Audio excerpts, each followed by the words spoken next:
Ice cream order చేసి అందులో మనిషి వేలు వచ్చింది. ఈ ఘటన బుధవారం చోటు చేసుకుంది. ఈ ఘటనపై వైద్యులు పోలీసులకు ఫిర్యాదు చేశారు.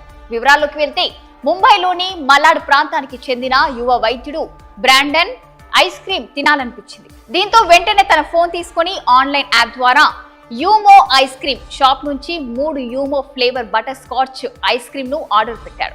కొద్దిసేపటి తర్వాత ఐస్ క్రీమ్స్ ఇంటికి డెలివరీ అయ్యాయి. దాంతో ఎంతో ఆశగా ఆ ఐస్ క్రీం తీసుకొని తినడం మొదలుపెట్టాడు. ఇంతలో నాలుకకు ఏదో గట్టి పదార్థం తగిలినట్టు అనిపించింది. అది ఏదైనా నట్టు లేదా చాక్లెట్ ముక్క కావచ్చని ముందుగా భావించాడు. కానీ అనుమానం వచ్చి ఐస్ క్రీం ను పరిశీలించి చూశాడు. అప్పుడు గోరుతో కూడిన 2 అంగుళాల మనిషి చేతి వేలు కనిపించింది. దీంతో అతడు ఒక్కసారిగా షాక్ కి గురయ్యాడు. వెంటనే మలాడ్లోని పోలీస్ స్టేషన్ కు వెళ్లి ఫిర్యాదు చేశారు. వైద్యుడి ఫిర్యాదుపై స్పందించిన పోలీసులు వెంటనే ఎఫ్ఐఆర్ నమోదు చేసి దర్యాప్తు చేస్తున్నారు. ఫోరెన్సిక్ రిపోర్టు కోసం పోలీసులు ఐస్ క్రీం